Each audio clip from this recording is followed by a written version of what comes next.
Harsh reality, you might have to move. Poor people don't have a voice. Same here though, right? Black Mirror fantasy is a reality now. It's one of the least free countries in the world. One camera for every 7 citizens now. How do we compete with that? They really got it going on there and we're hurting here. Somalia level poverty in some of these areas. Do you want to live under an authoritarian dictatorship that tracks your every movement? I don't think China will be the top dog. Why? This is what the media won't tell you. It's amazing. You know, like, so beautiful. Look at these palms. Let's go this way? Yeah, sure. Okay. I'm still like in culture shock in the US, to be honest. And you've been back 2.5 years. 2.5 years. Me too. Okay, I'm here with Matt Tye, yeah. laowhy86 on YouTube. One of the coolest channels I've come across. That's yours. No, that's yours. That's yours. Specializes in China. Yes. So if you're interested in China, and also China from someone that lived there, spoke the language, married a Chinese woman, moved back to the States, has all sorts of interesting takes on China and the US. Sure. This is your guy. I'm gonna leave the links at the end. But I got one big question for this video. Yeah. And it's something that is quite popular online. Sure. You know, the US as a superpower is declining. China is rising. Sure. This is, you know, eventually China will be the biggest economy. Yeah. In not too long from now, right? Yeah. And not per capita. Not per capita. But where are we really at? Like from your perspective of living there, for me, I think like, you know, I've been to China. I know the average Chinese person does not live as well as the average American. I know that's like a basic fact. For sure. But where things are right now at this very moment in 2021, I'm not exactly sure. Sure. So that's why I've got you here. Okay. So a really interesting take on this is that, like you said, the American empire is on the decline, it's on the downfall, right? Right. Whereas the Chinese empire is uplifting, and it's all the Chinese government's doing. They're able to lift all their citizens out of poverty. Things are getting better and better every day while we stagnate. We have no public transport to speak of, right? In terms of what China's building, high-speed rail stuff, actual infrastructure. Right. If you look at those facts, yeah, yeah. I mean, like, it's not pretty, right? That being said, this is what the media won't tell you, right? Okay. Because it doesn't generate clicks, and it's not as romantic, right? The media feeds on this idea that America is in decline, right?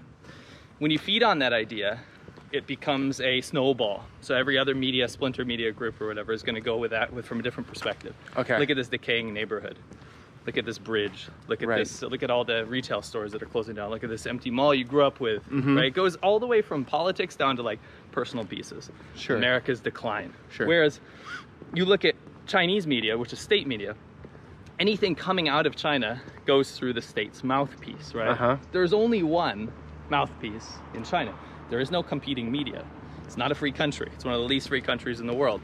So when you have everything going through the state mouthpiece, propaganda board, and censorship board, because that's how it works. Right. The only thing you get is literally like 50% alcohol distilled, straight up like absinthe level propaganda from China. Okay. And people have to see it like that, because when a country like China blocks their populace off from social media, through the Great Firewall, completely censors any dissenting opinion, or even actively doesn't want their populace to join the international stage by saying the rest of the world hates us, we are Chinese, let's separate ourselves.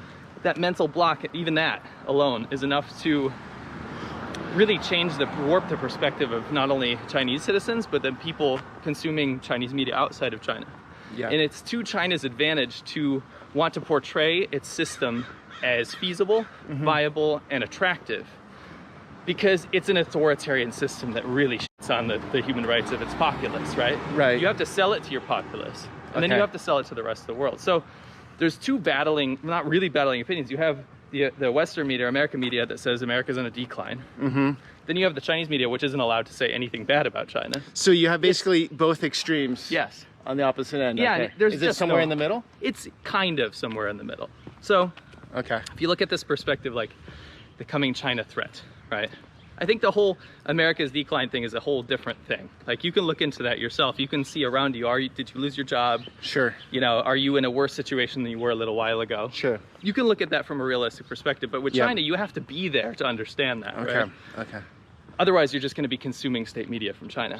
Now, but what about on the streets? Say right now, it depends obviously where. Sure. But you're on the streets, you're looking around, the average Chinese person's looking around and they're seeing their lives getting better, right? For the most part? Yeah, I mean, for the most part, in terms of if you're comparing to the 90s where they didn't have that much money. Okay. Right?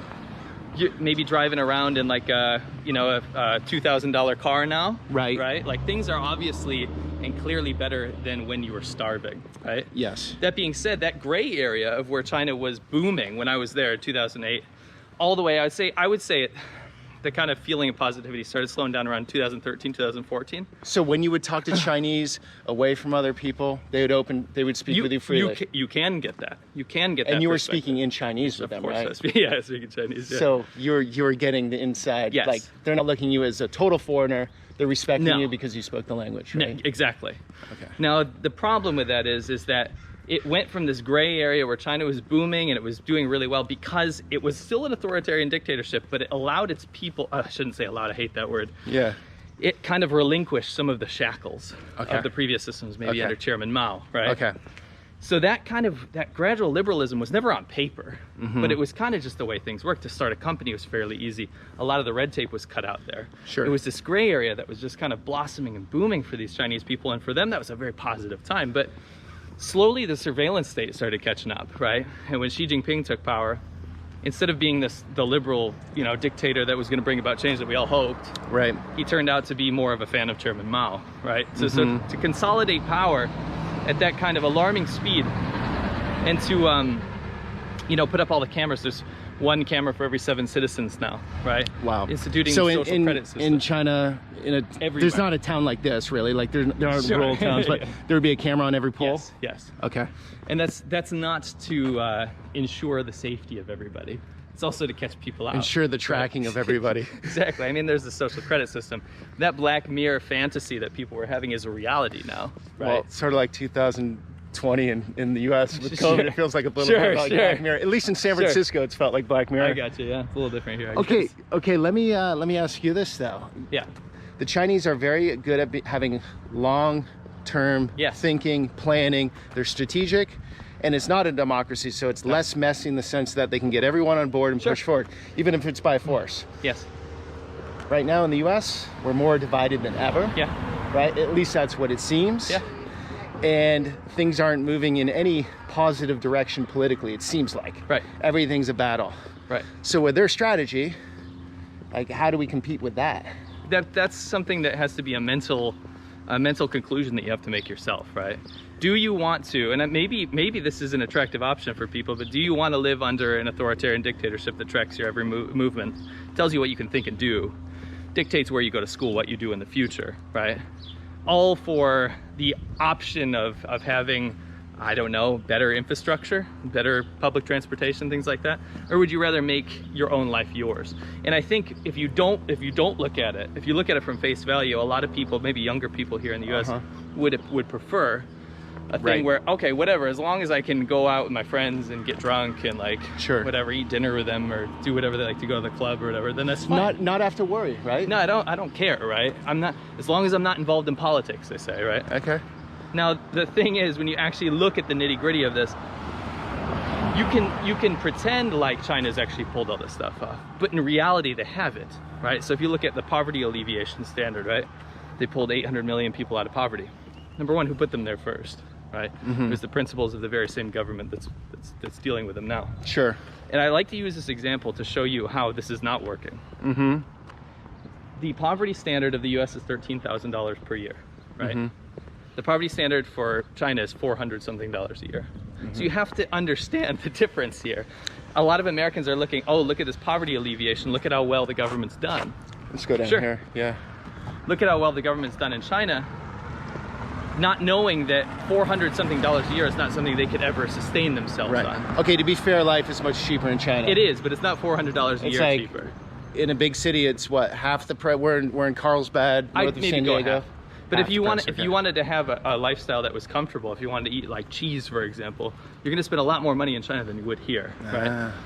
But anyway, my point is that when the government manipulates figures like that, when you make it an unlevel playing field, and then what happens is all of the kind of small charities and stuff that were operating out of China, like small village programs, those are gone now because the government says, no, the poverty's gone. So they shut those things down. So the actual people in need don't get what they want, right? It's just that you don't hear from those people.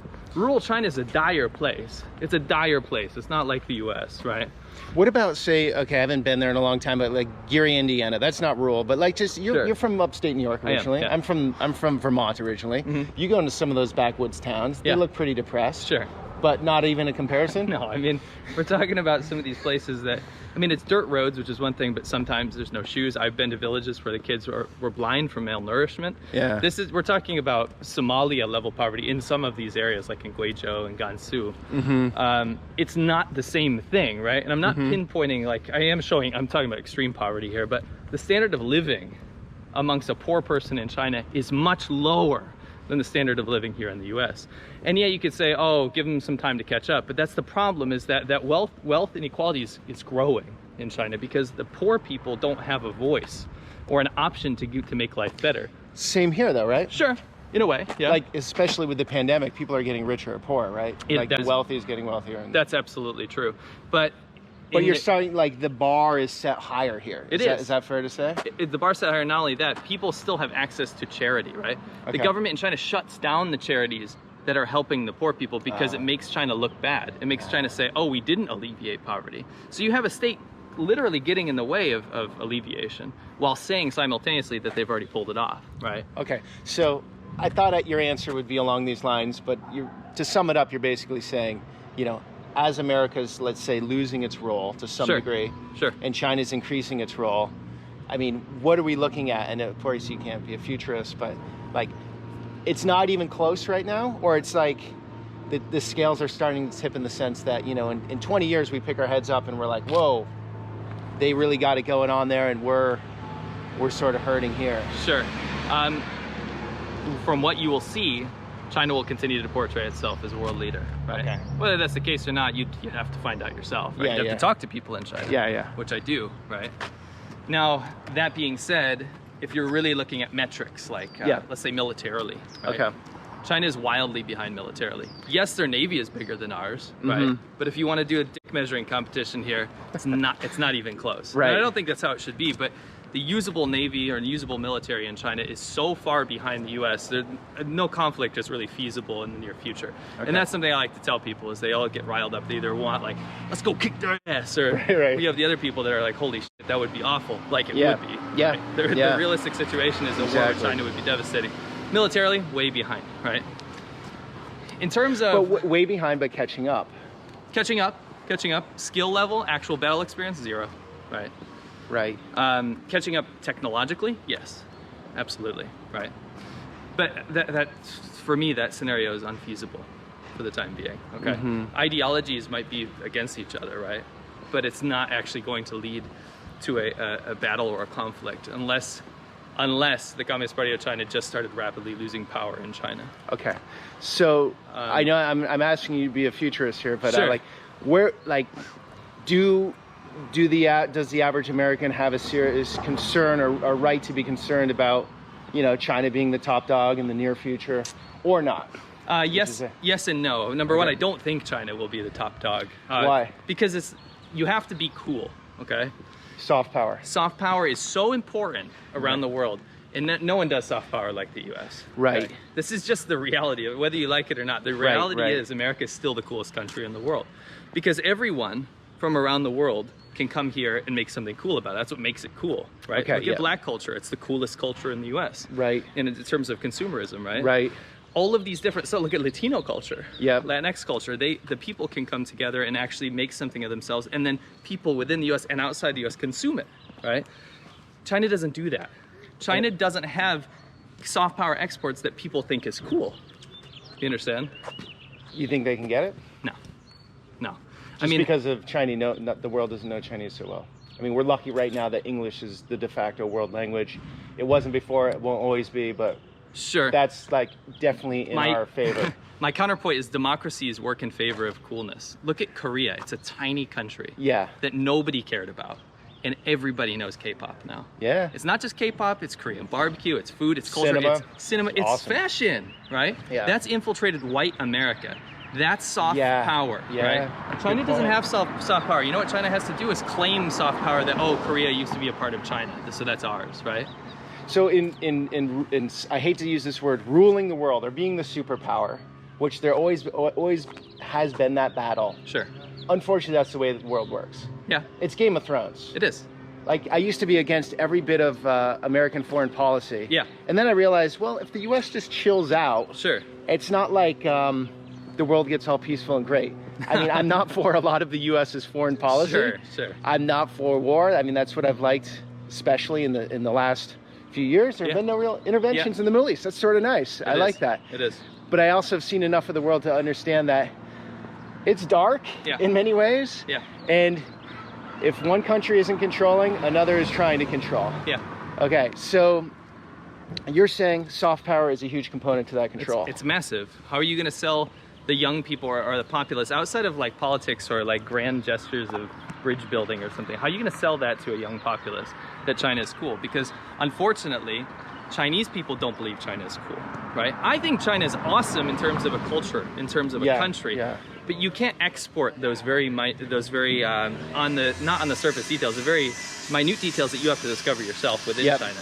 You can't export that as a culture, so no one's listening to Chinese music, right?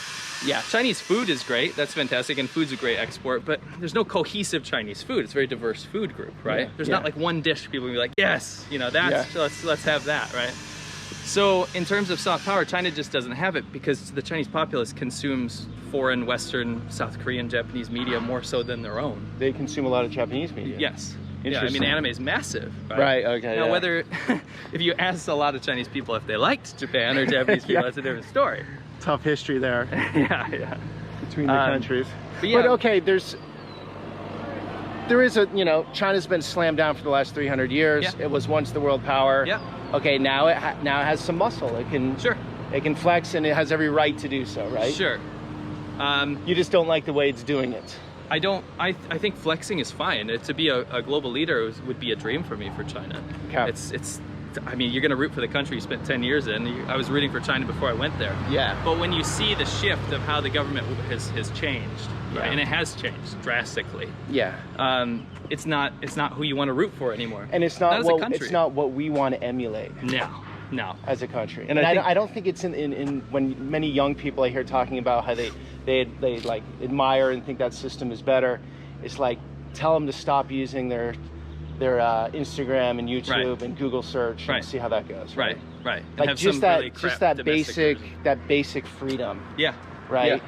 Which we take for granted. Or for sure. Like you turn the water, I don't know if it's in China, but it was happening in Ukraine. You turn the water and one day it's sort of like greenish color. Yeah, it happens. It does happen. And you know nobody's really checking, and maybe someone was paid off for a shift to do something where they could save some money, or whatever it might be. Or even, can I drink out of the faucet, right? Yeah. I mean, you literally will get bloody diarrhea if you do that in China. But it's a country that portrays itself as a first world nation, right? Okay.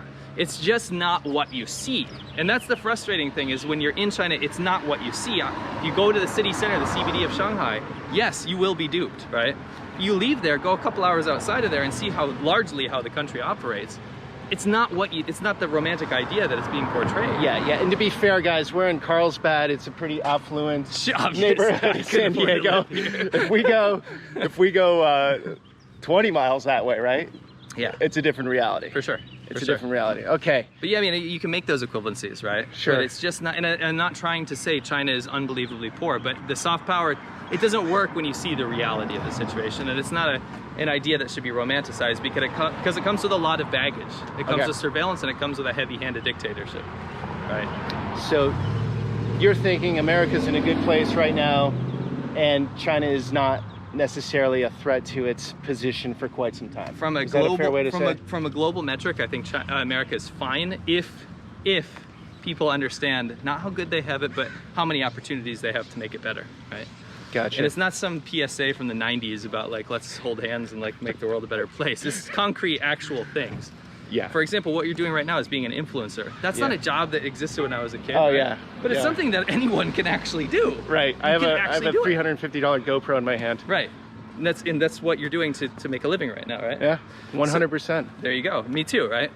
Those opportunities exist. I'm not saying go out there and be an influencer, but open your mind a little bit about how much there is on the table for you. There's so much. Just by coming back to the States, my my U.S. audience built up. Yeah.